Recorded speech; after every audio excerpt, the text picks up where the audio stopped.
잠들기 전 침대맡에 앉습니다. 하나님 제발 이것 좀 해결해 주세요. 아이의 성적이 걱정이 됩니다. 직장 상사와의 갈등이 숨막힙니다. 잔고는 바닥을 보입니다. 간절함이 깊어질수록 목소리는 커집니다. 하지만 돌아오는 것은 정막뿐입니다. 세상은 변하지 않습니다. 상사는 여전하고 아이는 방황합니다. 우리는 질문합니다. 하나님 듣고 계신가요? 우리가 기도가 허공에 흩어지는 기분이 듭니다. 기도가 벽에 부딪혀 나에게 되돌아올 때 우리는 깊은 고립을 느낍니다. 하나님이 저 멀리 내 고통과는 상관없는 곳에 계신 것만 같습니다. 우리가 믿는 하나님은 왜 이토록 응답이 늦을까요? 아니면 우리가 하나님을 잘못 부르고 있는 것은 아닐까요? 우리는 하나님을 높은 곳에 계신 분으로 배웠습니다. 웅장한 예배당의 높은 천장을 보며 하나님의 위대함을 느낍니다. 그분은 우주를 만드신 분입니다. 역사를 주관하시는 전능한 왕입니다. 맞습니다. 하나님은 초월자입니다. 하지만 이 강조가 우리를 외롭게 만들었습니다. 하나님 너무 커지면 나의 일상은 너무 작아집니다. 마치 대기업 회장님과 말단 사원과 같은 관계가 됩니다. 결제를 올리듯 기도를 올립니다. 제발 제 사정 좀 봐주세요 라고 빕니다. 하나님은 보좌에 앉아 내 서류를 검토하는 분이 됩니다. 이런 하나님은 내 삶의 현장에 계시지 않습니다. 멀리서 지시만 내리는 CEO와 다를 바 없습니다. 우리가 만든 초월의 벽이 하나님을 우리 삶 밖으로 밀어냈습니다.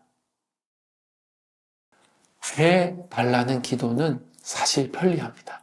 내가 할 일을 하나님께 떠넘길 수 있기 때문입니다. 아이의 미래를 해결해 달라고 빌며 정작 부모로서의 인내와 대화는 생략합니다. 갈등이 깊은 부부 관계를 해달라고 떠맡기며 나의 고집은 꺾지 않습니다. 이것은 신앙이 아니라 심리적 위안입니다. 마음이 편해집니다. 기도했으니 하나님이 알아서 하시겠지라는 생각은 일종의 도피입니다. 기복은 우리를 무책임하게 만듭니다. 신앙이라는 이름으로 삶의 무게를 방치하게 합니다. 하나님을 내 욕망을 채워주는 하수인으로 부리는 일입니다. 하지만 인생은 주문 대로 흘러가지 않습니다. 진통제 효과가 떨어지면 고통은 더 크게 찾아옵니다. 이제 이 달콤한 마취에서 깨어나야 합니다. 이제 고개를 숙여 발밑을 보십시오.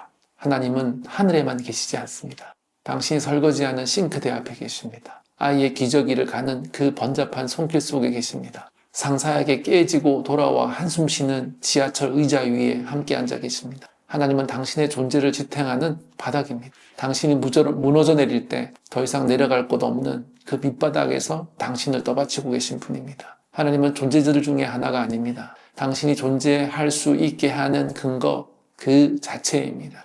멀리서 구경하는 분이 아니라 당신의 숨결 속에 내재하시는 분입니다. 당신이 가장 약할 때 당신은 당신 안에 하나님과 가장 가깝습니다. 하나님은 당신 대신 운전대를 잡지 않습니다. 대신 당신이라는 자동차의 엔진이 되십니다. 기도는 운전기사에게 명령하는 시간이 아닙니다. 내 안의 엔진에 시동을 거는 시간입니다. 해달라고 비는 대신 하나님의 마음이 내 안에서 어떻게 움직이는지 관찰하십시오. 하나님은 내 의지를 깨우십니다. 내 양심을 흔드십니다. 멈춰있던 내 마음의 톱니바퀴를 돌리십니다. 주체는 여전히 당신입니다. 당신의 손이 핸들을 잡고 당신의 발이 엑셀을 밟아야 합니다. 하지만 그 에너지는 당신 안에 하나님으로부터 나옵니다. 해달라는 기도를 멈추고 내면의 움직임에 집중할 때 우리는 비로소 삶의 동력을 얻습니다. 진짜 기적은 병이 낫는 것이 아닙니다. 돈이 벼락처럼 쏟아지는 것도 아닙니다. 어느 날 문득 내가 변해 있는 것을 발견하는 것입니다. 도저히 용서할 수 없던 상사에게 먼저 커피 한 잔을 건네고 있는 나를 봅니다. 퇴근 후 지친 몸으로 나의 투정을 묵묵히 받아내고 있는 나를 발견합니다.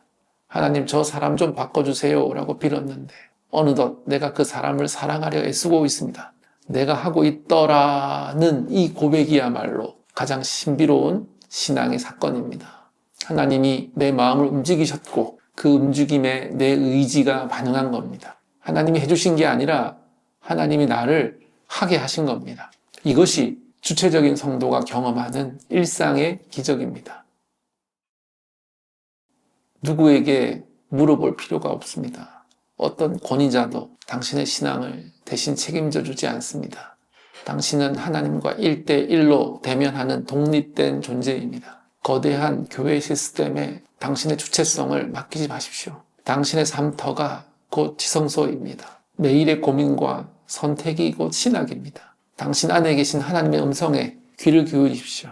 성경은 박제된 문자가 아닙니다. 오늘 당신의 삶 속에서 살아 움직이는 사건입니다. 스스로 생각하고 스스로 실못하고 스스로 실천하십시오. 당신은 충분히 그럴 능력이 있습니다. 하나님은 당신의 노예가 아닌 자유로운 동역자로 부르셨기 때문입니다.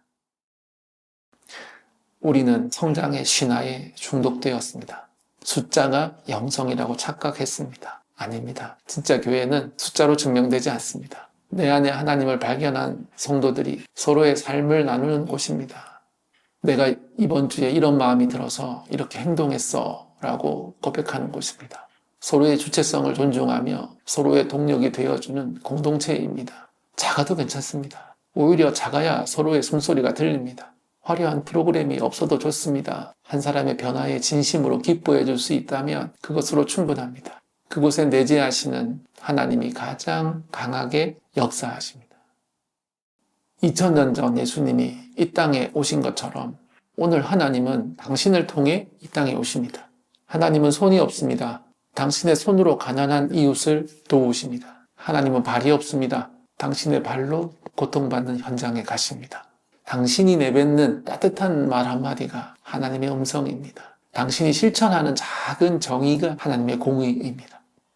해달라고 하늘만 쳐다보지 마십시오. 당신의 손과 발을 보십시오. 당신이 움직일 때 하나님이 이 세상에 현존하십니다. 당신의 일상이 곧 거룩한 성육신의 현장입니다. 육아의 피로도, 직장의 스트레스도 하나님이 인간의 삶을 경험하시는 통로가 됩니다.